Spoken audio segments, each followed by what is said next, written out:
Every morning at exactly 7 o'clock, the old man arrived at the bus stop. The bus stop was small and quiet. It had a broken bench, a faded timetable, and a metal pole with a sign that no one read anymore. Most people passed by without stopping. Some waited for a bus for a few minutes and left.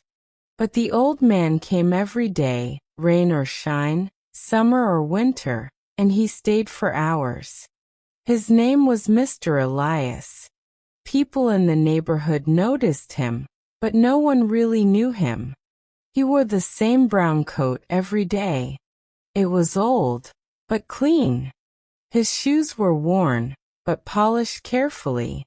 He always carried a small cloth bag and a folded newspaper, even though he never opened it. He sat on the bench, looked down the road and waited. The buses came and went. Bus number 12. Bus number 18. Bus number 27. Each time a bus stopped, people got on and off. The doors opened with a loud sound, then closed again. The bus moved forward and disappeared down the road. But Mr. Elias never got on. He just watched. A curious young woman. One morning, a young woman named Clara noticed him more carefully. Clara had recently moved into the neighborhood. She worked at a small bookstore near the bus stop and waited there every morning for her ride. She saw the old man every day, sitting quietly, always waiting. At first she thought nothing of it. But after 2 weeks, she became curious. Why does he come every day if he never takes the bus? She wondered. One cold morning, when the wind was strong and the sky was gray, Clara finally spoke to him. "Good morning," she said politely. The old man turned his head slowly and looked at her. His eyes were pale blue and gentle. "Good morning," he replied with a small smile. "You come here every day," Clara said. "Do you take a bus later?" Mr. Elias shook his head. "No," he said softly. "Not today." Clara smiled politely, but she was confused. "Not today?" she asked. "Not today," he repeated. Then he looked back at the road. The conversation ended there. The waiting continues. Days passed. Clara continued to watch him. Some days, she tried to speak again, but he was quiet. He never seemed rude. He just answered briefly, as if his words were carefully chosen. Sometimes, she saw him talking to the air softly, almost like he was speaking to someone who wasn't there. Other times, he smiled when a bus arrived. Then his smile faded when it left. One afternoon, Clara decided to sit next to him. "You must be waiting for something important," she said gently. Mr. Elias looked at her and nodded. "Yes," he said. "Very important." "For a bus?" she asked. "No," he replied. "For a person." That surprised her. "A person," she repeated. He nodded again. "She promised," he said quietly. "A promise from the past." Clara felt a strange feeling in her chest. "Who promised?" she asked. Mr. Elias hesitated. Then after a long silence he spoke. "My wife," he said. Clara stayed quiet. "Her name was Margaret," he continued. "We met at this bus stop many years ago." He looked at the road as he spoke, as if he could see the past. "I was young," he said. "I was nervous. I had just moved to the city. I was late for work, and I missed my bus." He smiled softly. "She was standing right there," he said, pointing to the corner of the bus stop.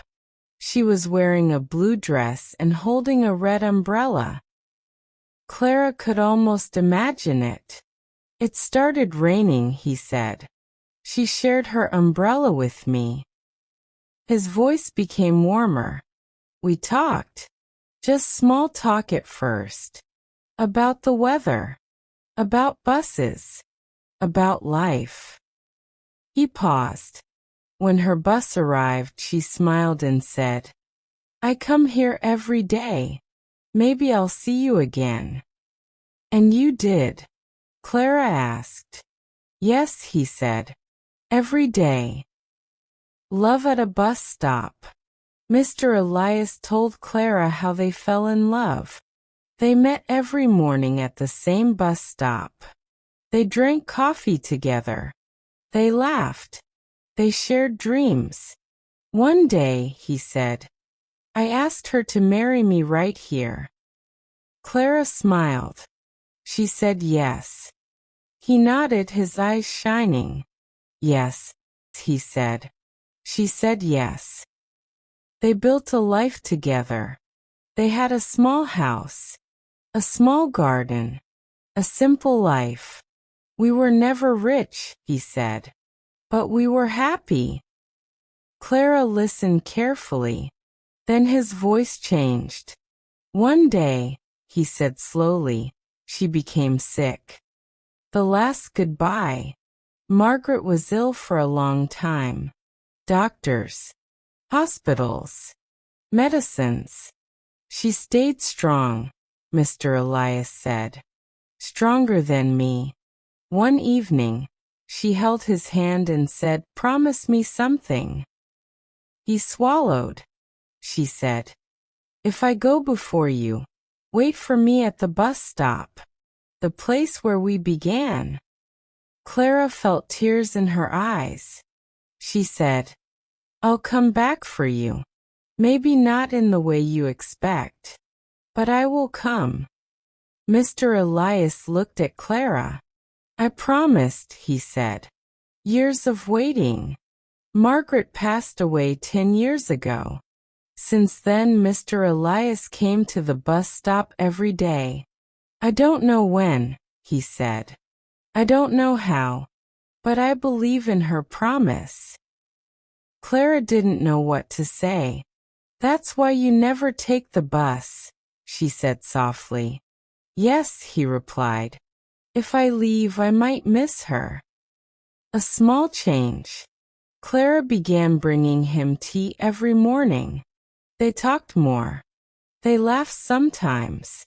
They shared silence. One day she asked, Do you ever get tired of waiting? Mr. Elias smiled. No, he said. Love does not get tired. The unexpected arrival. One winter morning, snow covered the road. Clara arrived at the bus stop, but the bench was empty. Her heart sank. Then she saw him standing. Next to him was a young boy, holding a red umbrella. The boy looked lost. I was waiting for my grandmother, the boy said. She said she would meet me here. Mr. Elias knelt beside him. She's running late, he said kindly. Let's wait together. Clara felt something strange. Suddenly, the boy smiled. My grandmother loved this place, he said. She met my grandfather here. Mr. Elias froze. What was her name? He asked, his voice shaking. Margaret, the boy said. The promise fulfilled. Mr. Elias felt tears on his face. The boy handed him something. It was a small photograph. Margaret, smiling, young. She told me to give this to you, the boy said. She said you would understand. On the back were written simple words. I came back. Love never leaves. Mr. Elias closed his eyes. He smiled. For the first time in 10 years, when the bus arrived, he stood up. He picked up his bag. And he got on. A bus stop remembered. The next day, the bench was empty, but the bus stop felt warmer. Clara smiled every time she passed it. Some people wait for buses. Some people wait for time. And some people wait for love. And sometimes, love arrives right on time.